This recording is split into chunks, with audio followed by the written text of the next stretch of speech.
Ya, jadi ini aku ambil temanya itu approach to abnormal uterine bleeding. Jadi kita approach ya, bagaimana kita mendekati pasien AUB.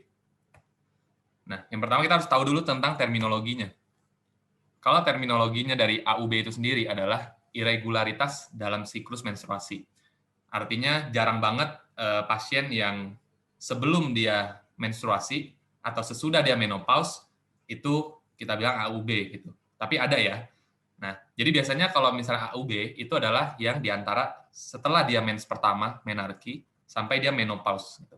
Ada nggak yang setelah menopause, misalnya nenek-nenek 60 tahun tiba-tiba keluar pendarahan? Ada. Dan itu juga disebut AUB. Ya, tapi dalam kutipan yang aku ambil di sini, sumber pustakanya, dia bilang itu biasanya mostly pada saat menarki sampai menopause terjadi AUB. Nah, jadi AUB itu apa aja yang harus diperhatikan? Yang pasti kalau dalam menstruasi kita ada ngomongin tentang frekuensinya. Ya, frekuensi menstruasi misalnya berapa hari sekali, berapa sebulan sekali enggak dan sebagainya. Regular atau tidak? Ya, dari bulan ke bulan, period ke period apakah sama, apakah regular atau tidak. Kemudian durasinya, setiap kali dia menstruasi itu berapa lama? Ya, bisa 7 hari, bisa 10 hari atau misalnya cuma 1 hari, 2 hari doang, ya.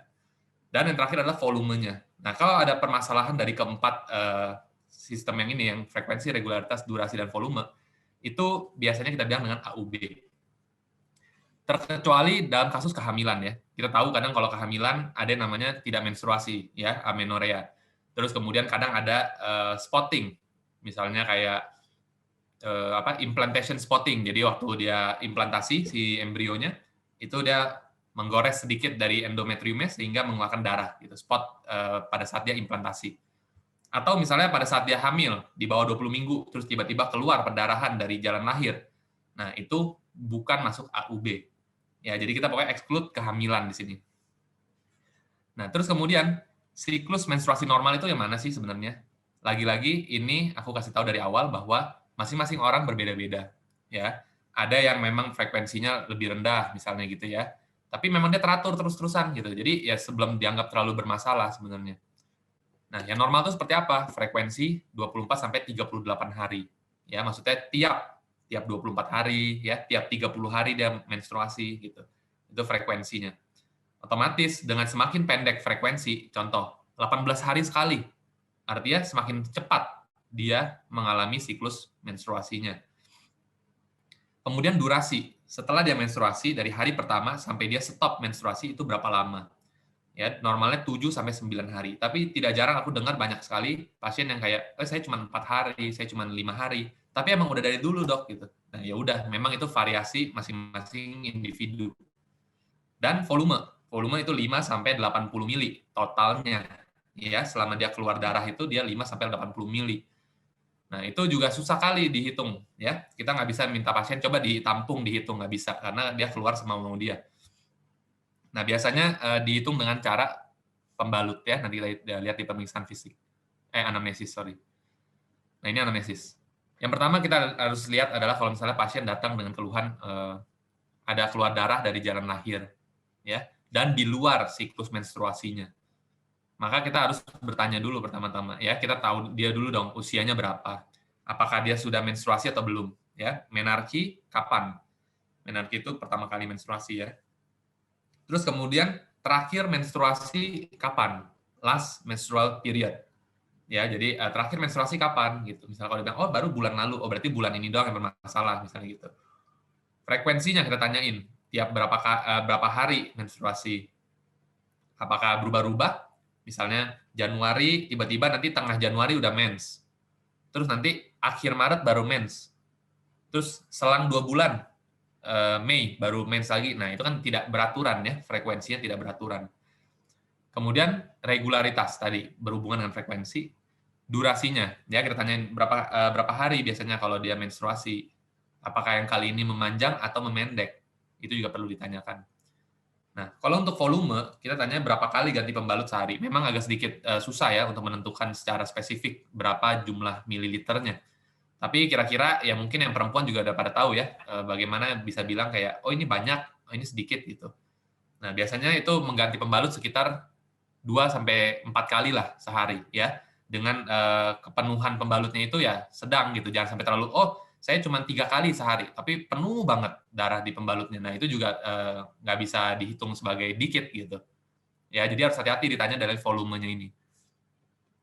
Terus yang paling gampang adalah kita membandingkan dia dengan sebelum-sebelumnya, ya. Dulu-dulu pernah nggak seperti ini?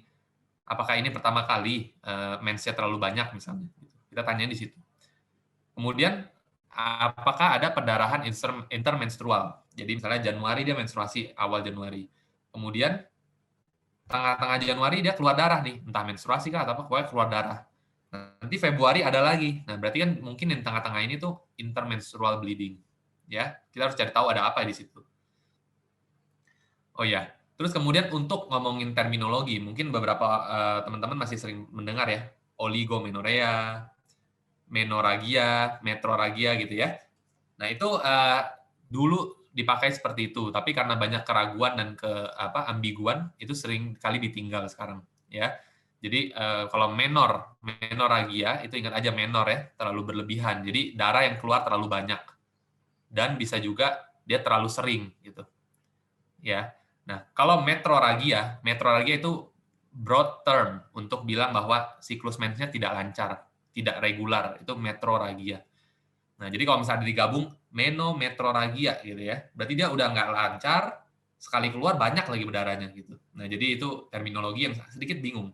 Jadi udah ditinggalkan. Sedangkan kalau oligo, setauku oligomenorea itu bisa gabung antara frekuensinya terlalu panjang ya. Jadi kayak setiap 45 hari sekali. Ya dong, artinya dalam setahun dia nggak 12 kali mens, dia misalnya dalam setahun cuma 7 kali mens. Nah, itu oligomenorea. Atau bisa juga darahnya yang sedikit. Oligomenorea, jadi hari pertama cuma spotting, habis itu hari kedua spotting, udah berhenti. Nggak nyampe 5 mili. Nah, itu juga termasuk oligomenorea. Ya. Oke, kira-kira itu yang perlu ditanya di riwayat menstruasinya. Jangan sampai lupa ya. Kemudian, pada pasien dengan obstetri dan ginekologi, pasti harus selalu ditanya riwayat GPA-nya, ya, riwayat reproduksinya. Bu, ibu sebelumnya sudah pernah hamil belum? Ya, tapi nikah. Kalau nikah sih ditanya di awal ya, udah menikah belum? Ada pasangannya nggak gitu. Kemudian sudah berapa kali hamil? Sudah berapa kali partus? Apakah ada riwayat abortus? Ya, GPA. Aku yakin kalian udah pernah tahu ya. Sebelumnya aku udah pernah bahas di topik ANC. Kemudian partusnya itu metodenya apa, Bu? Ya, normalkah lahirannya atau misalnya harus dilakukan seksio, sesarian? Itu kenapa gitu? Apakah ada permasalahan pada waktu itu? Jadi misalnya, saya di SC karena apa? Karena waktu itu misalnya panggul saya sempit misalnya. Oh, ya udah, jadi itu ada sebuah alasan ya kenapa dia di SC gitu. Itu penting ditanyakan. Nah, bisa juga kita tanyakan mengenai riwayat kontrasepsi. Ya, kenapa riwayat kontrasepsi? Karena beberapa riwayat kontrasepsi itu bisa menimbulkan resiko terjadinya AUB. Contohnya ya, kalau orang dengan pemasangan IUD, ya IUD, itu dia juga bisa mengalami AUB gitu. Jadi berdarahnya banyak, ya, dan berdarahnya itu intermenstrual. Jadi jadwal mensnya kapan dia tiba-tiba keluar darah terus gitu. Nah itu yang sering dikeluhkan pada pasien dengan menggunakan IUD. Ya, bisa juga kontrasepsi hormonal. Itu juga merupakan suatu pengganggu ya, pengganggu hormon di dalam tubuh kita sehingga nanti menstruasinya juga jadi berantakan. Kemudian kontrasepsi kita tanyain lagi, terakhir pakai kapan? Apakah dia stop sendiri atau dia lupa atau bagaimana? Dan kenapa kalau dia stop ya? Kenapa kamu stop, Bu? Gitu. Apakah dia memang pengen punya anak atau kayak lupa, males gitu? Itu perlu ditanyakan. Kemudian setelah itu kita tanyakan apakah ada riwayat dispareunia, ya, nyeri pada saat berhubungan intim dengan pasangannya. Oke. Terus apakah setelah berhubungan atau selama berhubungan itu ada pendarahan, ada keluar darah nggak dari kemaluan ketika lagi berhubungan seksual? Ya.